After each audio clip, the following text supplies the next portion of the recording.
तार लगाऊंगा।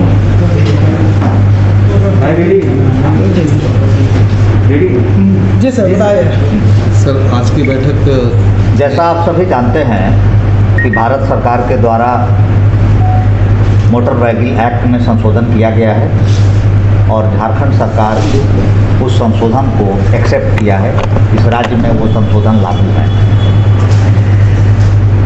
Supreme court के माननीय उच्चतम न्यायालय के निर्देशानुसार हर राज्य में एक कमेटी बनी है जो ट्रैफिक से रिलेटेड किए गए कार्यों को मॉनिटर कर रही है।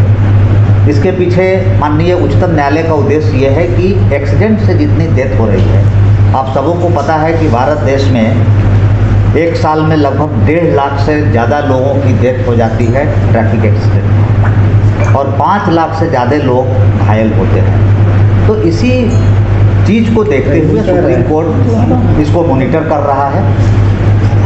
हमें मानना है कि आज आम लोगों को अभी भी बहुत जागरूकता की कमी है। तो आज ट्रैफिक डीएसपी को और इनके पूरे टीम का रिव्यू किया गया है और उसमें कुछ बिंदु जो कि पब्लिक के लिए बहुत ज़रूरी है वो आपके माध्यम से हम लोग पब्लिक तक पहुंचाना चाहते हैं, क्योंकि इन्हें ड्राइव चलाने के लिए निर्देश दिया गया है। तो किसी को ये गलतफहमी नहीं हो कि ट्रैफिक पुलिस एट्रोसिटीज कर रही है। बहुत कम लोगों को पता होगा कि जो नए एक्ट बने हैं इसमें जो 3 धारा है, एमवी एक्ट का धारा 184 का मतलब है 184 हम मतलब बताएंगे 184, 185 और 197। इन 3 धाराओं में ट्रैफिक पुलिस को बिना वारंट के गिरफ्तार किए जाने का निर्देश उस एक्ट के हिसाब से पावर प्राप्त है। समझ रहे हैं? और इसमें उच्चतम न्यायालय में कंप्लायंस देना है कि कितने लोग गिरफ्तार हुए। अब एक है dangerous driving, 184 dangerous driving. Dangerous driving मतलब जो स्पीड है उससे बहुत ज़्यादा तेज गति से गाड़ी चलाना, जिससे किसी को एक्सीडेंट होने का खतरा है, किसी को घायल होने की संभावना बनी। हमारे यहाँ इंटरसेप्टर लगा हुआ है जिससे उसका स्पीड पता चलेगा। हर एरियाज़ में स्पीड के लिए बोर्ड लगा हुआ है।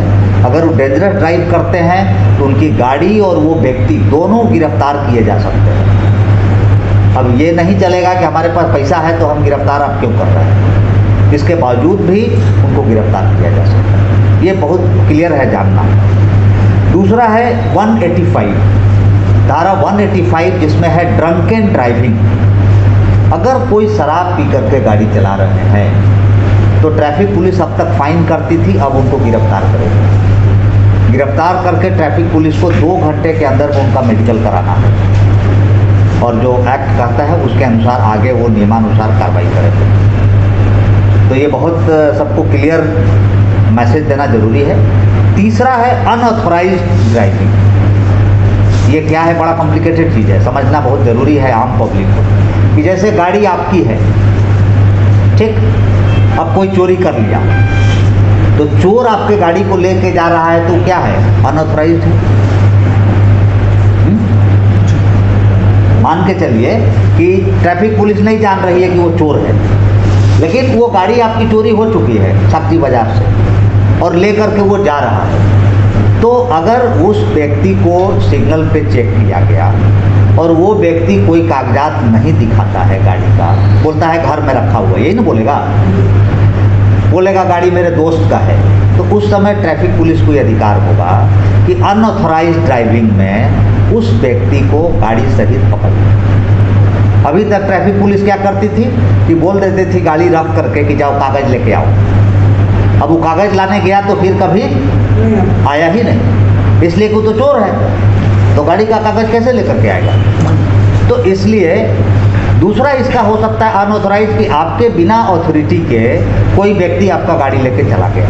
हो सकता है चोरी नहीं हुआ हो, लेकिन आपके बिना परमिशन के कोई गाड़ी चला गया। तो गाड़ी मालिक को गाड़ी छोड़ाने के लिए ये कहना पड़ेगा कि नहीं ये मेरी गाड़ी है और मैंने इनको ऑथराइज किया था। तो बेहतर हो कि अगर आपकी गाड़ी कोई और चला रहा है तो एक ऑथराइजेशन लेटर उसको दे दें ताकि पुलिस आपको हरास नहीं करे, ताकि ये नहीं आपको महसूस हो कि पुलिस अननेसेसरी हरास कर रहा है कि भाई गाड़ी का ऑथराइजेशन लेटर हम लिए हुए हैं, गाड़ी मालिक का नंबर ये है, इस नंबर पर आप कॉल करके पूछ सकते हैं ना। ऑथराइजेशन नंबर में मोबाइल नंबर भी होना चाहिए ताकि उनको फ़ोन करके पूछा जा सके, वेरीफाई किया जा सके और पुलिस पर अननेसेसरी आरोप नहीं लगे। तो ये और कोई गाड़ी मालिक अपने बच्चे को गाड़ी दे रहा है जुवेनाइल को, और जुवेनाइल गाड़ी को चला रहा है तो उसमें बड़ा हैवी फाइन है, 25,000 रुपये का फाइन है, और गाड़ी सीज हो जाएगा, जुवेनाइल पर केस हो जाएगा, गाड़ी ऑनर पर केस होगा। ये समझना पड़ेगा, फाइन बहुत हैवी हो गया है। इसीलिए हमने आज ये आप सबों के माध्यम से लोगों को एजुकेट करने के लिए सोचे कि आज ये मैसेज जाए, कल के पेपर में ये सब बातें निकले, ताकि लोगों को पता चले कि हमको ट्रैफिक नियम का पालन करना है अपने लिए ना। अगर नहीं पालन करेंगे तो पुलिस कार्रवाई करेगी, तो फिर आपको बुरा नहीं लगना चाहिए।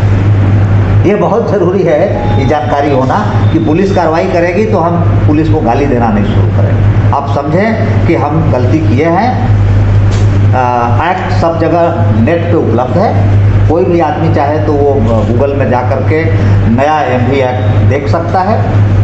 MV एक्ट के धारा 202, 206 और 207 में 202 में स्पष्ट लिखा हुआ है कि गिरफ्तारी का पावर बिना वारंट को ट्रैफिक पुलिस को दिया गया। तो वो कोई भी प्रेस वाले भी देख सकते हैं, ये सब रिटन है। तो ये सभी लोगों के लिए है। हमने ट्रैफिक पुलिस को, DSP को कहा है कि आप 3 दिन ट्रैफिक अवेयरनेस सप्ताह मना लीजिए और 3 दिन के बाद इसमें जो नए प्रावधान हैं इस पर सख्ती से अनुपालन कराना शुरू किया जाए। सबको क्लियर है? सर, नाबालिग के गाड़ी चलाने में 25,000 फाइन है कि सभी में इतने रहेंगे? नहीं, नाबालिग जो गाड़ी चलाते हुए पकड़े जाएंगे तो उनके गार्जियन है ना फाइन देंगे, और उसमें जेल भी है। जुवेनाइल एक्ट में उन पर FIR होगा, जुवेनाइल कोर्ट में वो प्रोड्यूस किया जाएगा। बाकी जो धारा लगेगी सर, वो तो लगेगी। इसमें क्या बड़ा है क्या सर उसमें भी फाइन? नहीं, जो बाकी धाराएं हैं वो तो लग ही जाएगी। मतलब गार्जियन उनके बहुत सफ़र करेंगे, गार्जियन को उनको बहुत सफ़र करना पड़ेगा, इसीलिए उसमें बड़ा हैवी फाइन दिया गया है। इसमें ये हमेशा समझिए कि ट्रैफिक का जो फाइन है वो सरकार कोई पैसा कमाने के लिए नहीं करती है, ये फाइन है लोगों को जान बचाने के लिए। जुवेनाइल में अगर हाई फाइन किया गया है तो इसके पीछे पर्पस जानते हैं क्या है? उस घर के चिराग को बचाया जाए। इस प्रेस को भी इस रूप में इसको ले जाना चाहिए कि आजकल घर में अगर एक ही चिराग है, मतलब एक ही बेटा है किसी का, उसको बचाने के लिए सरकार चिंतित है कि ये नहीं हो कि वो बचपन अभी गाड़ी चलाने का योग्य नहीं हुआ और रैश ड्राइविंग करते हुए इस दुनिया से चला जाए, तो उस फैमिली को कैसा लगेगा। तो इसलिए चूँकि हम ट्रैफिक SP भी रह चुके हैं काफ़ी दिनों तक रांची में, तो हमको पता है कि जब एक्सीडेंट होता है उस परिवार का क्या हालत होती है, क्योंकि एक्सीडेंट के बाद सबसे पहले पुलिस ही पहुंचती है। तो पुलिस से बेहतर कोई नहीं जानती है कि एक्सीडेंट के बाद उस फैमिली का जब कोई घर का परिवार चला जाता है तो उस फैमिली पर क्या बीतता है। तो इसलिए बहुत ज़रूरी है कि लोग ट्रैफिक के लिए जागरूक हों और ट्रैफिक के नियमों का अनुपालन करें, हेलमेट पहने। एक चीज़ और आपके जानकारी के लिए कि 2 व्हीलर्स पर भी अगर ओवरलोडिंग है उसके लिए भी फाइन का व्यवस्था है, समझ रहा है? मैंने ट्रिपल लोड पर भी अगर मतलब 2 आदमी के अलावे तीसरा आदमी है तो ओवरलोडिंग में पहले नहीं था, ये अभी फाइन का व्यवस्था कर दिया गया है। तो ट्रैफिक DSP से हम ये कहेंगे कि कई बार कि उसका तुरंत फ़ोटो खींच लिया जाए जो ओवरलोडिंग जा रहा है, और फाइन के साथ उनको फ़ोटो भी उपलब्ध करा दिया जाए। तो ये ट्रैफिक से रिलेटेड हो गया। अब एक और आपको बताएंगे, अभी आप थोड़ा ऑफ कर लीजिए, फिर दूसरा आपको बता दें। थाना प्रभारी को भी सम्मिलित किया गया। इधर आए दिनों पेपर में ये लगातार, और दैनिक जागरण ने हाल के दिनों में बड़ा प्रमुखता से ये छापा था कि जब सरायकेला के आदितपुर और जमशेदपुर के कई थानों में ड्रग्स का काफ़ी रैकेट चल रहा है, हमारे यूथ इसमें बर्बाद हो रहे हैं। तो इसको ध्यान में रखते हुए आज बृहद बैठक की गई है, और इस बैठक में निर्णय लिया गया है कि इस ज़िले में एक टास्क फोर्स बनाई जाएगी। उसके नोडल ऑफिसर ASP सिटी होंगे, और इनके नेतृत्व में टास्क फोर्स बनेगी जिसमें यंग सब इंस्पेक्टर रखे जाएंगे। उस टास्क फोर्स का मुख्य कार्य होगा कि जमशेदपुर और सरायकेला जिला को ड्रग मुक्त किया जाए। ये हम लोग टारगेट बनाए हैं कि अगला 15 दिनों तक ड्रग पर क्रैकडाउन किया जाएगा ड्रग के क्षेत्र में। और 26 तारीख को इंटरनेशनल ड्रग डे है, तो उस दिन से हम लोग इसको शुभारंभ करते हुए और इसके रैकेट्स को ध्वस्त करने का कार्य किया जाएगा। और इस सप्लाई लाइन जहां से मेन सप्लायर है, पुलिस की कोशिश होगी उस तक पहुंचना। अब इसमें भी आम जनता का बड़ा इम्पोर्टेंट रोल हो जाता है, इसलिए मीडिया का भी बड़ा इम्पोर्टेंट रोल है कि ड्रग्स में सप्लाई और डिमांड ये दोनों एक दूसरे के पूरक हैं। तो डिमांड कहीं ना कहीं से आता है, किसी यूथ के तरफ से आता है, किसी परिवार के बच्चे के तरफ से आता है। तो मेरा आम लोगों से अपील है कि पहले तो अपने घर से शुरुआत करें कि उनका बच्चा शाम में कहाँ जाता है, इस पर निगरानी रखना शुरू करें। दूसरा, आम लोगों से मेरा एक अपील है, एक व्हाट्सएप नंबर आपके ज़रिए से मैं जारी करना चाहता हूँ, 709 109 1825। फिर से सुन लीजिए, 709 109 1825। ये व्हाट्सएप नंबर 24 आवर चालू रहेगा। ये कंट्रोल रूम, हमारा जमशेदपुर कंट्रोल रूम का व्हाट्सएप नंबर है। कोई भी आदमी चाहे तो ड्रग्स से रिलेटेड सूचना इस व्हाट्सएप पर शेयर कर सकते हैं। आम लोग प्रेस मीडिया के माध्यम से सभी को पता चलेगा। आप व्हाट्सएप पे शेयर कीजिए जो भी आपको जानकारी है ड्रग्स के बारे में। हम लोग चाहते हैं कि जमशेदपुर एक स्वच्छ और सुंदर शहर हो, ड्रग्स मुक्त शहर हो। तो इसके लिए सभी लोगों को पुलिस के साथ कंधे में कंधे मिला करके चलना पड़ेगा। और ये 15 दिनों का ड्राइव हम लोग सोचे हैं कि जितने भी ड्रग्स बेचने वाले हैं उन पर क्रैकडाउन की तरह चलाया जाए। और आम लोगों से मेरा अपील है कि वो सूचना दें और उस सूचना पर हम लोग कंप्लायंस, पुलिस की जिम्मेवारी होगी तो उस सूचना पर कंप्लायंस होगा। सर, टास्क फोर्स में कितने सदस्य शामिल किए गए?